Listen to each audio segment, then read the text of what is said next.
بسم الله الرحمن الرحيم.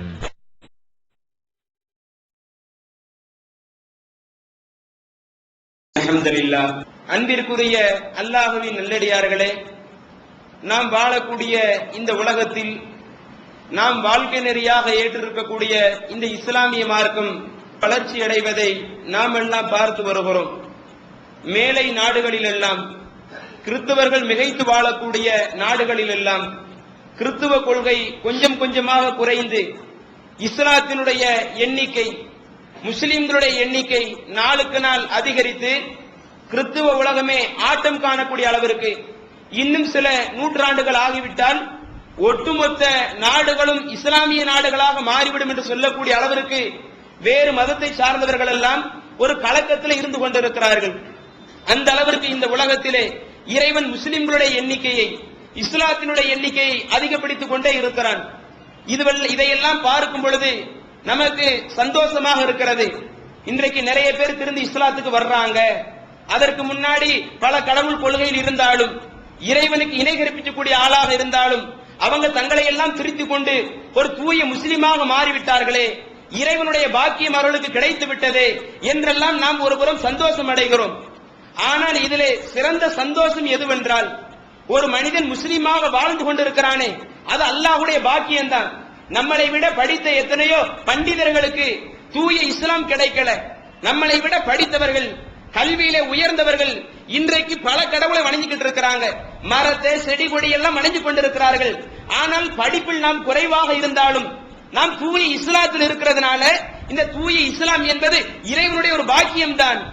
இதிலே சிறந்த பாக்கியம் எதுவென்றால், ஒரு மனிதன் முஸ்லிமாக வாழ்கிறானே, அது இறைவனுடைய ஒரு பாக்கியமாக இருந்தாலும் சிறந்த ஒரு பாக்கியம் அந்த மனிதன் மரணிக்கக்கூடிய தருவாயில், அந்த மனிதனுடைய உயிர் பிரியக்கூடிய தருவாயில் அவன் எப்படி இருக்கிறான்? வாழும் பொழுது முஸ்லிமாக மாற ஆசைப்படுகிறான், முஸ்லிமாக வாழ்வதற்கு ஆசைப்படுகிறான், பல்வேறு பிரச்சனைகளை சந்தித்தாவது இஸ்லாத்தை பின்பற்ற வேண்டும் என்பதில் உறுதியாக இருக்கிறான். இப்படி உறுதியாக இருக்கக்கூடிய மனிதன் அவன் உயிர் பிரியக்கூடிய கடைசி தருவாயில் எப்படி இருக்கிறான்? கடைசி தருவாயில் ஒருவன் முஸ்லிமாக இருந்தால் அதுதான் இருக்கக்கூடிய பாக்கியங்களிலே சிறந்த ஒரு பாக்கியம். அதை அல்லாஹ் குர்ஆன்ல சொல்லும் பொழுது, யா அய்யுஹல்லதீன ஆமனு தக்குல்லாஹ் ஹக்க துகாத்திஹ், ஈமான் கொண்ட மக்களே, ஈமான் கொண்ட மக்கள் இஸ்லாத்தை ஏற்காத மக்களை பத்தி அல்லாஹ் பேசல. இஸ்லாத்தை ஏற்றுக்கொண்ட முஸ்லிமாக வாழக்கூடிய மக்களுக்கு அல்லாஹ் சொல்லக்கூடிய உபதேசம் என்ன?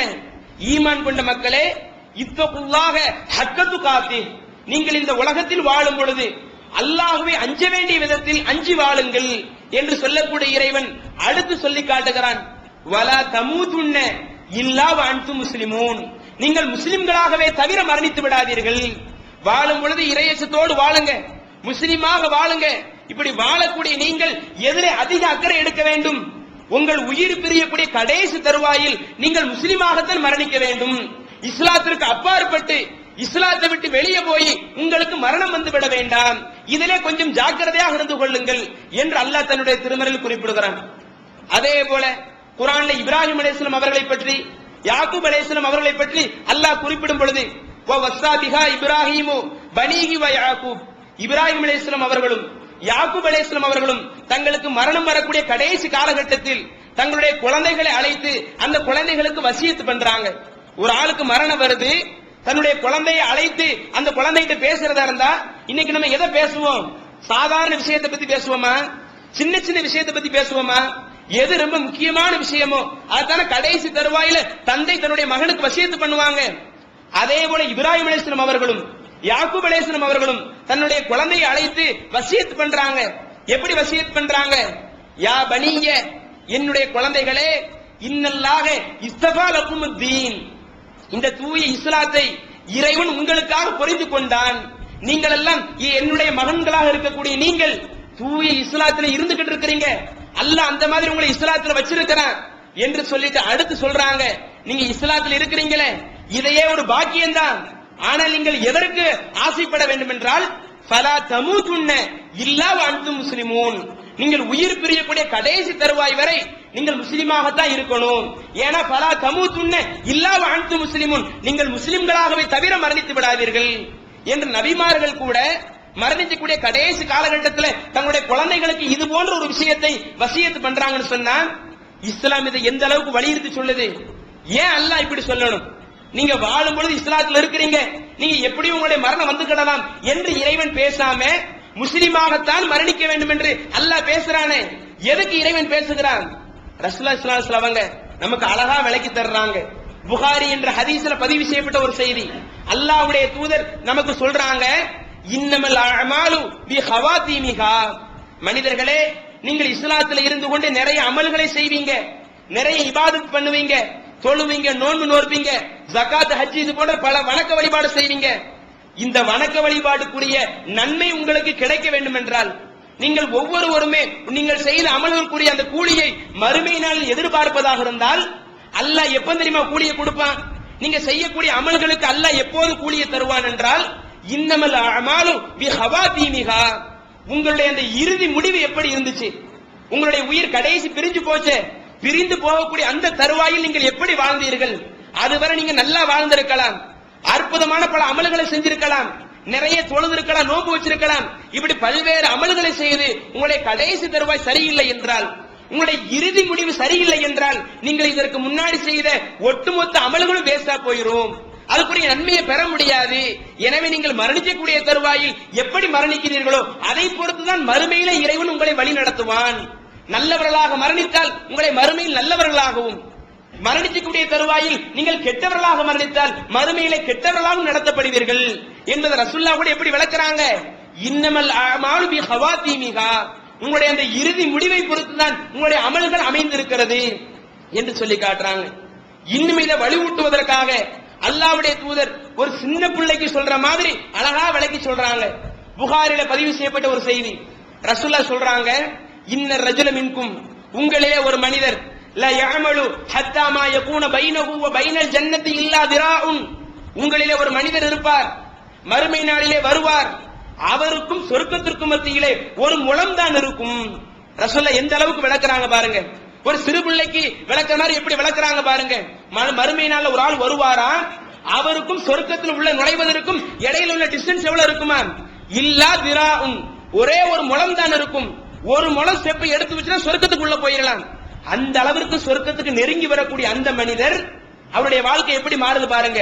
ஃபயஸ்பிகு அலைஹி கிதாபுஹு, விதி அவரை முந்திவிட்டு, ஃபயஅமலு அமல அஹ்லின் நார், சொர்க்கத்திற்கு ரொம்ப நெருங்கி வரக்கூடிய மனிதர் விதி முந்தி வந்து அவருடைய கடைசி தருவாய் சரியாக அமையாமல் ஒரு தவறு செய்யக்கூடிய நிலைமையில் அவருக்கு மரணம் ஏற்பட்டு அவர் நரகவாசிக்குரிய ஒரு காரியத்தை செய்து விடுவார் என்று ரசூலுல்லாஹ் சொல்றாங்க. அதே போல அதே ஹதீஸ்ல குறிப்பிடுறாங்க, வயஅமலு ஹத்தா மா யகூன பைனஹு வ பைனன் நாரி இல்லா திராஉன்.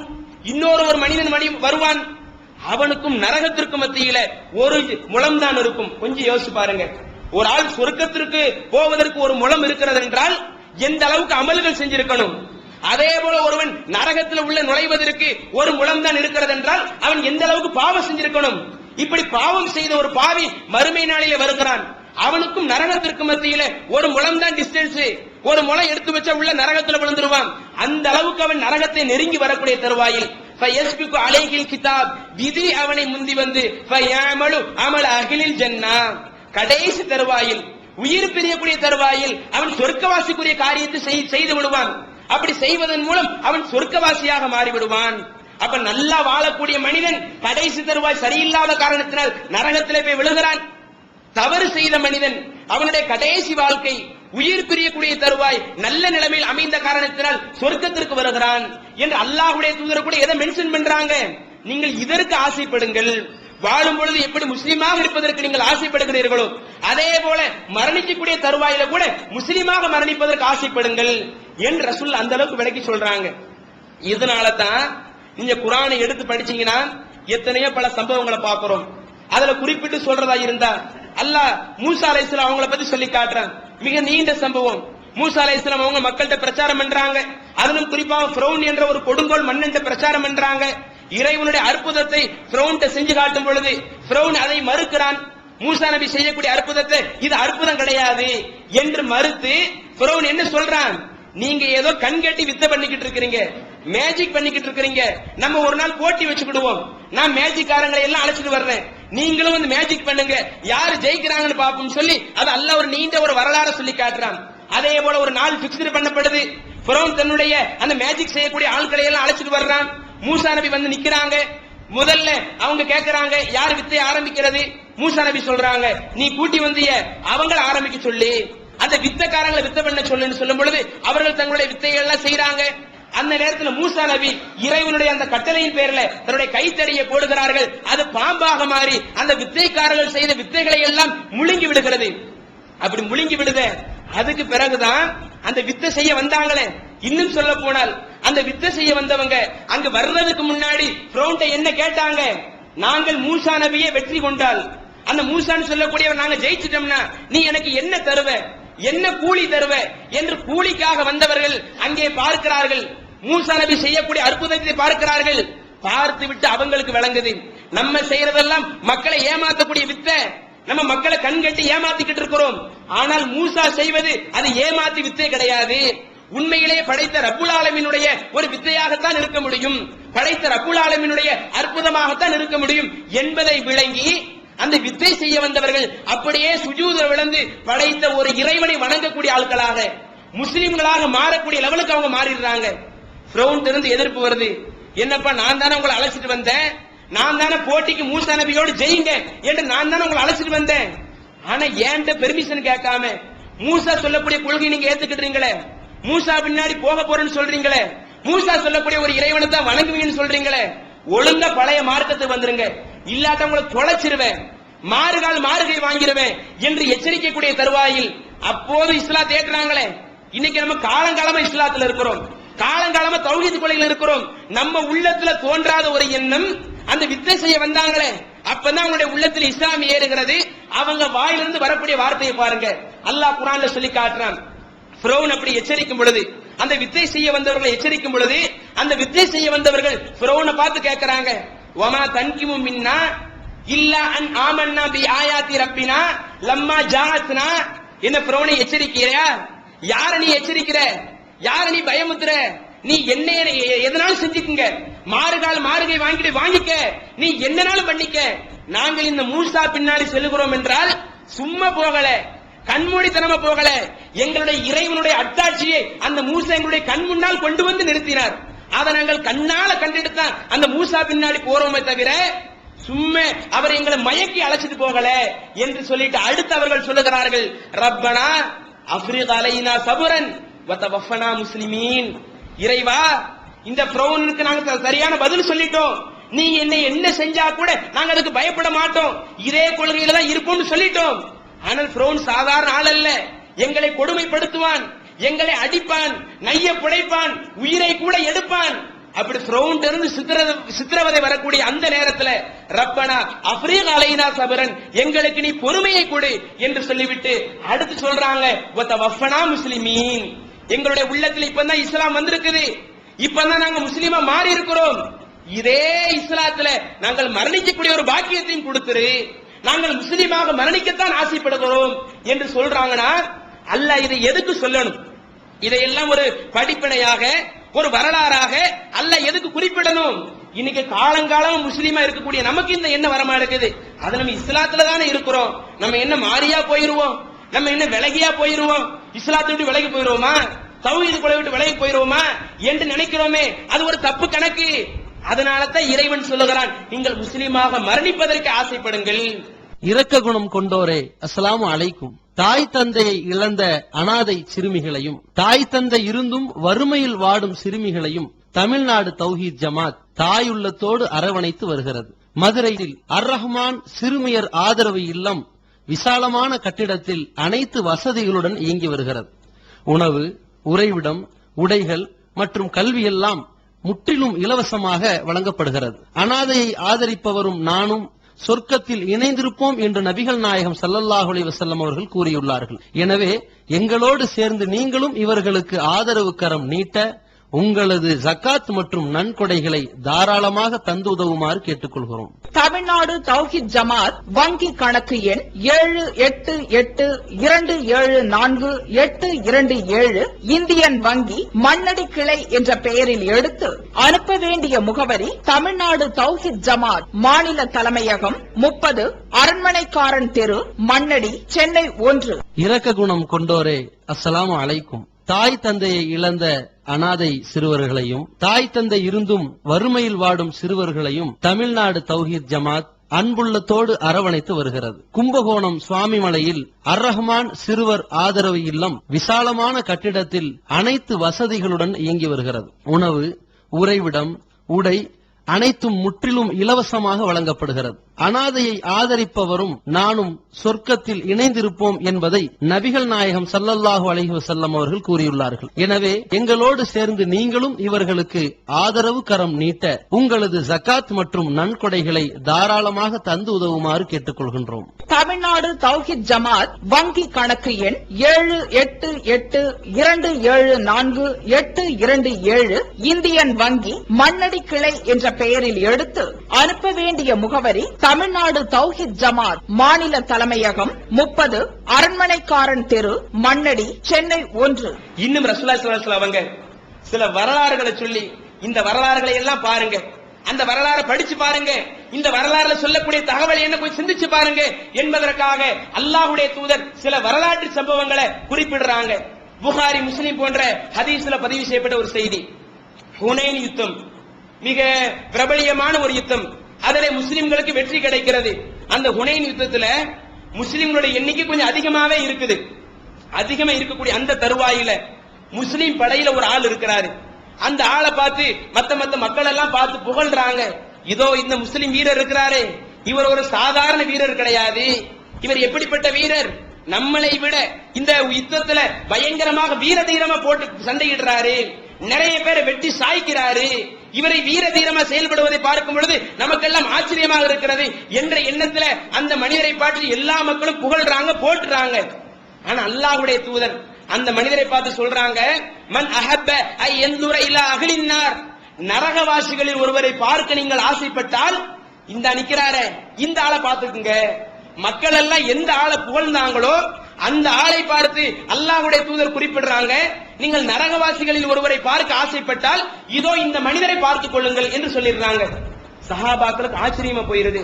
என்ன இவர் காஃபிர் படையில இல்ல, எதிரி படையில இருந்து இஸ்லாத்தை அழிக்க வந்தா கூட அவர் நரகவாசியா இருக்கலாம். ஆனா இஸ்லாமிய படைக்கு உள்ளதான் இருக்கிறாரு, இஸ்லாத்துக்காக சண்டை போடுறாரு, இன்னும் எதிரிகளை நிறைய விரட்டி அடிக்கிறாரு, இவரை போய் ரசூலுல்லாஹ் நரகவாசின்னு சொல்லணும் என்ற சஹாபாக்களுக்கு மத்தியில் ஆச்சரியம். அதுல ஒரு நபி தோழர் என்ன செய்யறாங்கன்னு சொன்னா, அவர் அந்த போர்க்களத்துல பங்கெடுக்காம அல்லாஹ்வுடைய தூதர் ஒருவரை நரகவாசின்னு குறிப்பிட்டாங்களே, அந்த மனிதரையே பின்தொடர்ந்து போறாங்க. அவர் வேகமா போய் சண்டை போட்டால் இந்த நபி தோழர் பின்னாடி வேகமா ஓடி போய் பாக்குறாங்க. அவர் கொஞ்சம் நின்று சண்டை போட்டா இந்த நபி தோழர் நின்று பாக்குறாங்க. சரி, ரசூலுல்லாஹ் ஏதோ சொல்லி இருக்கிறாங்க, ஏதாவது விஷயம் இருக்கும், நம்ம நின்று பார்ப்போம் என்று சொல்லி பார்த்து கொண்டிருக்கூடிய தருவாயில் என்ன நடக்குது, அந்த மக்கள் எல்லாம் புகழ்ந்தாங்களே, அல்லாஹ்வுடைய தூதர் நரகவாசின்னு சொன்னாங்களே, அந்த மனிதர் நல்ல முறையில வீர தீர சாகசங்களை செய்து கொண்டிருக்கக்கூடிய அந்த நேரத்தில் எதிரிகளுடைய தாக்குதலுக்கு ஆட்படுத்தப்படுறாங்க. எதிரியினுடைய வாள் இவரை பதம் பார்த்து விடுகிறது. உடல்ல காயம் ஏற்பட்டுருச்சு, காயத்திலிருந்து ரத்தம் வழிந்தோடி கொண்டிருக்குது, நிறைய வலி. கொஞ்சம் யோசிச்சு பாருங்க, இஸ்லாமிய படையில ஒருவர் இருந்து கொண்டு அதிலே காயம் ஏற்பட்டு அவருடைய உயிர் பிரிந்தால் அவருக்கு மறுமையில கிடைக்கக்கூடிய அந்தஸ்து என்ன அந்தஸ்து? சாதாரண அந்தஸ்தா? ஷஹீத் என்ற அந்தஸ்து கிடைக்கும். கேள்வி கணக்கு இல்லாமலேயே சொர்க்கம் செல்லக்கூடிய ஒரு அந்தஸ்து கிடைக்கும். ஒரு இஸ்லாமிய படையில் ஒருவர் இருந்து கொண்டு அவர் இஸ்லாத்திற்காக உயிரை மாய்த்தார் என்றால் ஷஹீத் என்ற அந்தஸ்தை பெறலாம். அப்படிப்பட்ட அந்தஸ்து பெறக்கூடிய அளவுக்கு வந்துட்டாரு. எதிரிகளினால் பாதிக்கப்பட்டு ரத்தங்கள் வெளியேறி காயங்கள் ஏற்பட்டு அதிலே அவருடைய உயிர் பிரிந்திருந்தால் ஷஹீத் என்ற அந்தஸ்தை பெற்று கேள்வி கணக்கு இல்லாமல் சொர்க்கம் போகலாம். அந்த அளவுக்கு நெருங்கி வந்தவருடைய கடைசி வாழ்க்கை எப்படி மாறுது? அந்த வலியினுடைய அந்த வேதனை தாங்க முடியாம தான் கொண்டு வந்த வாளை தரையில் நட்டி தன்னை தானே மாய்த்துக் கொள்கிறார், தன்னைத்தானே தற்கொலை செஞ்சுக்கிறாரு. இதை பின்தொடர்ந்தே பார்க்க போனாங்களே அந்த சஹாபி இந்த சம்பவத்தை பார்த்து விட்டு மீண்டும் ரசூலுல்லாஹி ஸல்லல்லாஹு அலைஹி வஸல்லம் ஓடோடி வர்றாங்க. அல்லாஹ்வின் தூதரே, நான் நீங்கள் இறைவனுடைய தூதர் என்று சாட்சி சொல்லுகிறேன். எல்லா மக்களும் இந்த மனிதரை சொர்க்கவாசி என்று சொன்னார்கள், நிறைய நன்மை புரியக்கூடியவர் சொன்னாங்க. ஆனால் நீங்க சொன்னீங்களே இவர் சொர்க்கவாசி கிடையாது, நரகவாசின்னு சொன்னீங்களே, அது அப்படியே உண்மையாயிருச்சு. அவர் எதிரியினால் தாக்கப்பட்டு அந்த வேதனை தாங்க முடியாமல் தன்னைத்தானே மாய்த்துக் கொண்டு நரகத்திற்கு தன்னை பதிவு செய்து கொண்டு விட்டார் என்று சொன்ன உடனே இது ஒரு முக்கியமான விஷயமாச்சே.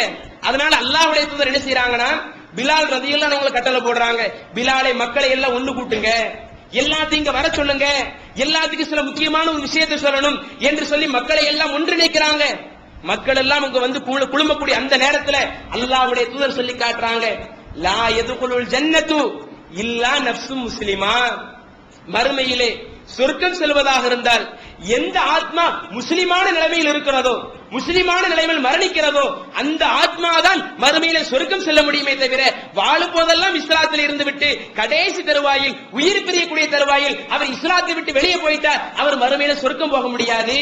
இதோ இந்த பாத்தீங்களே, இஸ்லாத்துக்காக வந்தாரு, உள்ளத்துல ஈமான் இல்லாட்ட முஸ்லிம் படையில கலந்திருப்பாரா? அது போர்க்களத்துல வந்து பங்கெடுக்கிறாருன்னா, என்னுடைய உயிர் என்ன ஆனாலும் பரவாயில்லை என்று போர்க்களத்துல வந்து பங்கெடுக்கிறாருன்னா, உள்ளத்துல இஸ்லாம் இல்லாம, தௌஹீத் கொள்கை இல்லாம, இஸ்லாத்திற்காக பாடுபட வேண்டும் என்ற எண்ணம் இல்லாம தான் வந்து கலந்திருப்பாரா? அந்த எண்ணம் இருந்துச்சு, கலந்துக்கிட்டாரு. ஆனா வாழக்கூடிய நேரத்துல ஒழுங்கா இருக்க வேண்டும் என்று ஆசைப்பட்டவர், அவர் உயிர் பிரியக்கூடிய கடைசி நேரத்துல நம்ம முஸ்லிமா தான் மரணிக்கணும் என்று இஸ்லாம் சொல்லுது, அதுல அக்கறை எடுக்காம இருந்துட்டாங்க. அதனால அவர் நரகவாசியாக மாறிவிட்டார் என்று அல்லாஹ்வுடைய தூதர் சொல்றாங்களே. இதுவெல்லாம் நமக்கு உணர்த்தக்கூடிய கருத்து என்ன? இஸ்லாம் இதுதான் சொல்லுது. நீங்க நிறைய தொழுவீங்க, நோன்பு வைப்பீங்க, அடுத்த ரமலான் மாதம் வருது, நம்மளை விட்டா தொழுகிறதுக்கு வேற ஆள் யாரும் இருக்க மாட்டாங்க. அந்த அளவுக்கு 24 மணி நேரம் பள்ளிவாசல கிடப்போம், நிறைய தான தர்மம் பண்ணுவோம். இப்ப வாழக்கூடிய நேரத்துல நிறைய இபாதத் செய்யணும், சொர்க்கமோன்னு ஆசைப்படுறோம். இப்படி ஆசைப்படக்கூடிய நாம் எதற்கும் சேர்த்து ஆசைப்பட வேண்டும். நம்மளுடைய உயிர் பிரியக்கூடிய அந்த கடைசி தருவாயில், அந்த இக்கட்டான தருவாயில கூட நம்ம இஸ்லாத்தை விட்டு வெளியே போயிடக்கூடாது. இன்னைக்கு நம்ம கண் முன்னாடி பாக்குறோமா இல்லையா? எத்தனை ஆரம்பகால தௌஹீத்வாதிகள் எடுத்துக்கங்க, சொல்லுவாங்க நாங்கள் எல்லாம் ஆரம்பகால தௌஹீத்வாதி, எங்க ஊர்ல என்ன வச்சுதான் இஸ்லாம் எல்லாம் போச்சு, நான் தான் ஆரம்பத்தில் இருந்து படிப்படியா வளர்த்தேன் என்று ஆரம்பத்தில் தௌஹீதை பேசியவர்கள் இன்னைக்கு தௌஹீதில் இருக்கிறாங்களா? இன்னும் சொல்ல போனா இங்கு வந்திருக்கக்கூடிய எல்லோருமே ஆரம்பத்திலே தௌஹீதில் இணைஞ்சவங்க கிடையாது. பல்வேறு ஆலிம்களுடைய அந்த உரைகளின் மூலமாக, பல்வேறு தௌஹீத் பிரச்சாரத்தின் மூலமாக இந்த தௌஹீத் கொள்கையில் நம்ம வந்து இருக்கிறோம். நமக்கு பிரச்சாரம் பண்ணிய, நமக்கு தௌஹீத் கொள்கையை எடுத்து சொன்ன எத்தனையோ சில ஆலிம்கள் இன்னைக்கு வெளியே போயிட்டாங்களா இல்லையா? ஆரம்பத்தில் தர்காவுக்கு போக கூடாதுன்னு சொன்னாங்க, மௌலித் ஓதக்கூடாதுன்னு சொன்னாங்க, மதுஹப் கூடாதுன்னு சொன்னாங்க, லா இலாஹ இல்லல்லாஹ் முஹம்மது ரசூலுல்லாஹ் என்பதில் உறுதியாக இருக்கணும்னு சொன்னாங்க. இன்னும் சொல்ல போனால் சில சந்தர்ப்பங்கள்ல விவாதங்கள் கூட செய்தாங்க எதிர் தரப்பினரோட. இப்படி விவாதம் செய்த எத்தனை ஆலிம்கள் கூட இன்னைக்கு நம்மள சில ஆட்களை பாக்குறோம் இல்ல, அப்படியே வெளியே போய் கபூர்ல போய் கையேந்தக்கூடிய நிலைமை. மௌலித் ஓதுறது தப்புன்னு சொன்னவங்க இன்றைக்கு மௌலித் கிதாபை எடுத்து படிக்கக்கூடிய நிலைமை பாக்குறோமா இல்லையா? இது எதை காட்டுது? நம்மளுடைய உள்ளத்துல இப்ப தௌஹீத் இருக்குது. இதே தௌஹீத் கடைசி வரை இருக்கணும்னு ஆசைப்பட்டால் தான் நம்மளுடைய உயிர் முஸ்லிமாக நாம் இறப்போமே தவிர இல்லாட்ட நம்ம இஸ்லாத்தை விட்டு வெளியே போயிருவோம்.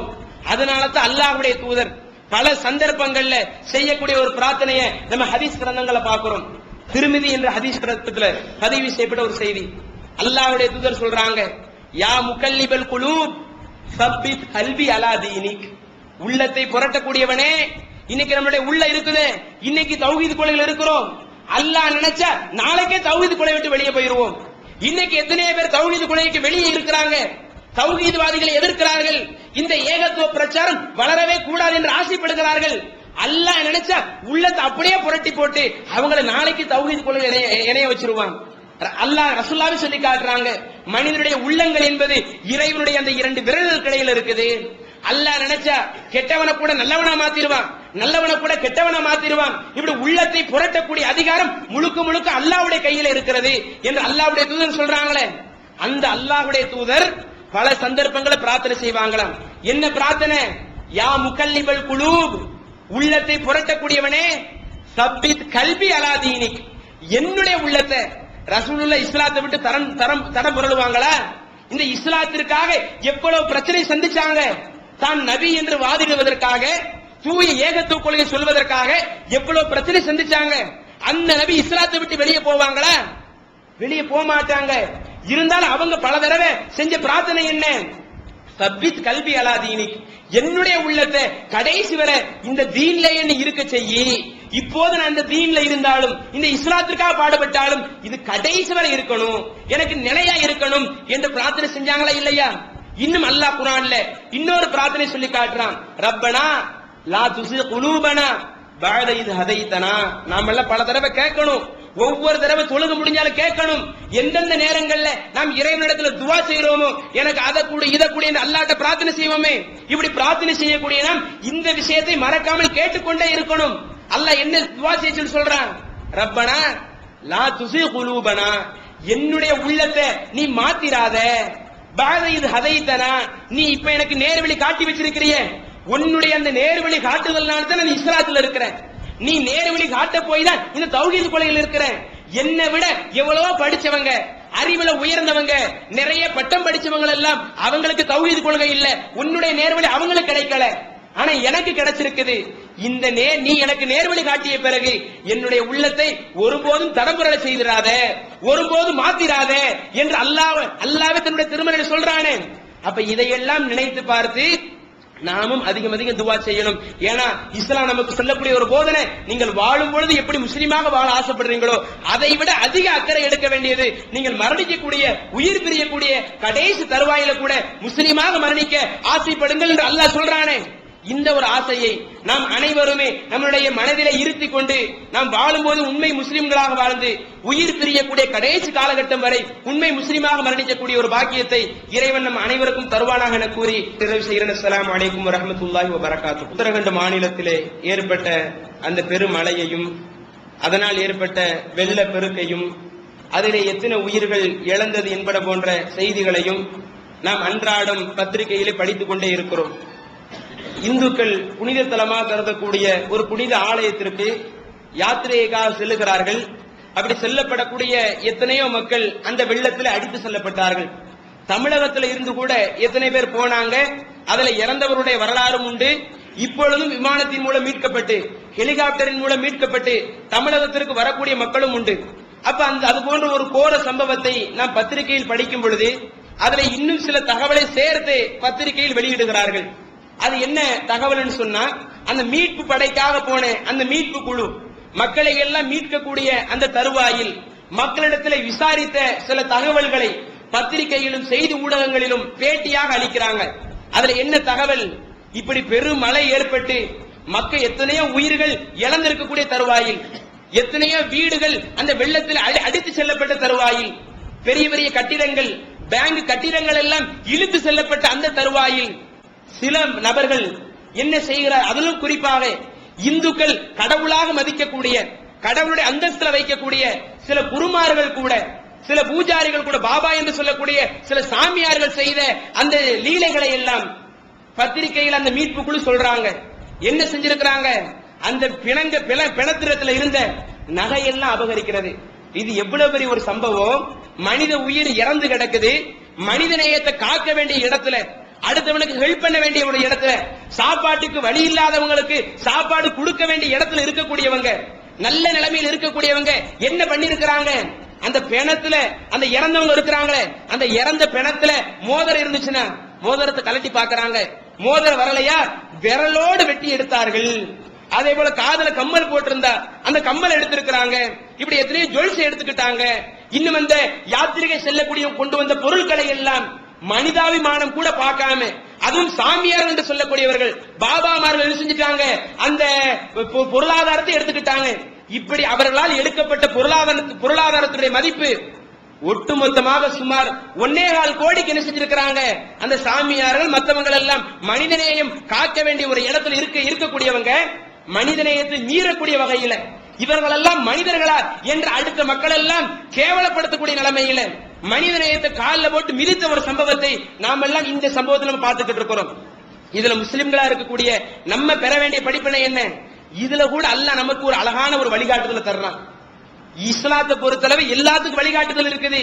நீங்க ஒவ்வொரு துறையை அணுகுனா கூட எல்லாத்துக்கும் இஸ்லாத்துல தீர்வு இருக்குது. இதுல அல்லாஹ் எப்படிப்பட்ட ஒரு ரிசல்ட்டை தர்றான்? இது போன்ற ஒரு சந்தர்ப்பங்கள்ல நீங்கள் மனிதநேயத்தை காக்க வேண்டும். மன் அஹ்யாஹா ஃபகஅன்னமா அஹ்யன் நாஸ் ஜமீஆ.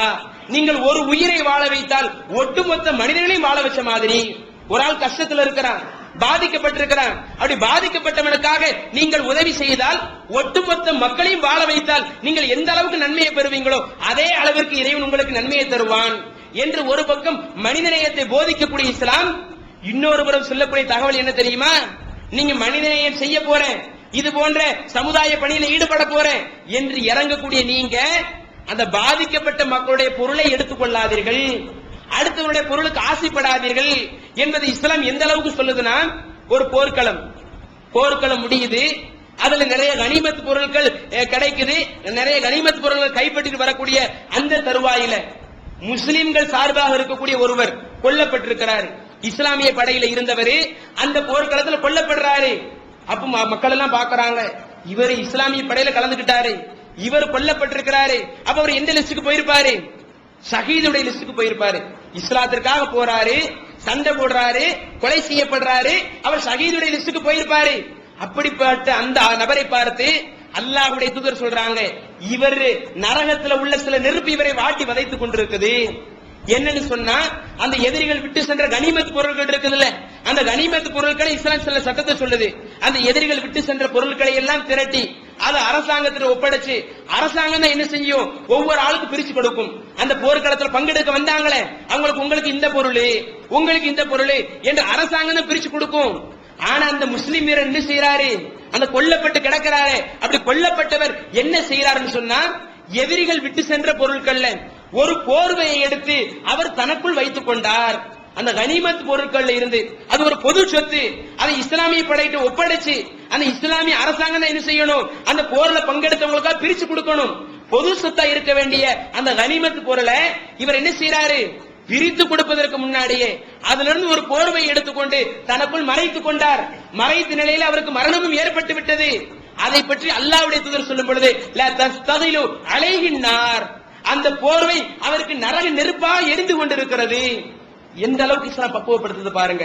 ஒரு அடுத்தவருடைய சொத்தா ஒரு போர்வனா கூட தொடாத, பொது சொத்தா எடுக்காத, ஒரு குண்டூசி அளவுக்கு இருந்தா கூட எடுக்காத. இன்னும் அல்லாஹ்வுடைய தூதர் அல்லாஹ் சொல்றானே இல்லையா, லக்கத் கான லக்கும் ஃபீ ரசூலில்லாஹி உஸ்வத்துன் ஹஸனா, இந்த தூதரிடத்துல உங்களுக்கு அழகான முன்மாதிரி இருக்குது அல்லாஹ் சொல்றானே. அந்த அல்லாஹ்வுடைய தூதருடைய வாழ்க்கை எப்படி இருக்குது? பொது சொத்து, ஒரு பேரிச்ச பழம் கீழே விழுந்து கிடக்குது, ஜக்காத்து பொருள் உள்ளது, அதை தன்னுடைய பேரன்ல ஒரு ஆள் என்ன செய்றாங்க, ரசூலுல்லாஹ்வுடைய பேரன் ஹசன் ஹுசைன் இருக்கிறாங்கல்ல, அதுல ஒரு பேரன் எடுத்து வாயில போடுறாங்க. அல்லாஹ்வுடைய தூதர் பார்த்து சும்மா இருக்கல, தன்னுடைய கையை வாயில விட்டு வெளியே எடுத்து துப்பு துப்புன்னு சொல்லிட்டு சொல்றாங்க, இதெல்லாம் நம்ம சாப்பிடக்கூடாதுன்னு தெரியாதா? நபிமாருடைய குடும்பத்திற்கு இது போன்ற அந்த பொது சொத்து ஜகாத்தில் இருக்கக்கூடியது ஹராம்னு சொல்லி தெரியாதா என்று தன்னுடைய பேரனை கூட கண்டிக்கிறாங்களே. அப்ப இஸ்லாம் இதுல கூட நமக்கு ஒரு அழகான வழிகாட்டுதல் செய்யுது. நீங்க எந்த ஒரு சேவையில இறங்கினா கூட மத்த நபர்கள் எல்லாம், வேற மதத்தில் இருக்கிறவங்க எல்லாம் அடுத்த பொருளை எடுத்தாலும் திருடினாலும் கையே வெட்டி எடுத்தாலும் நீங்க அது போன்ற மிருகத்தனமான காரியத்தில் இறங்கிறாதீங்க, வெறுக்க தகுந்த காரியத்தில் இறங்கிறாதீங்க. நீங்கள் செய்ய வேண்டியது சமுதாய பணியாகத்தான் இருக்க வேண்டுமே தவிர அடுத்தவருடைய பொருளுக்கு ஆசைப்படக்கூடிய அளவுக்கு நீங்கள் உங்களுடைய வாழ்க்கை அமைத்துக் கொள்ளாதீர்கள் என்று இஸ்லாம் பக்குவப்படுத்துது. இப்படி இஸ்லாம் பக்குவப்படுத்தக்கூடிய எல்லா விஷயங்களையும் நம்முடைய வாழ்க்கையில் கடைபிடித்து உண்மையான முஸ்லீமாக மரணிக்கக்கூடிய ஒரு பாக்கியத்தை இறைவன் தருவானாக என கூறி நிறைவு செய்கிறேன். அஸ்ஸலாமு அலைக்கும் வரஹ்மத்துல்லாஹி வபரகாத்துஹு. அல்லாஹ்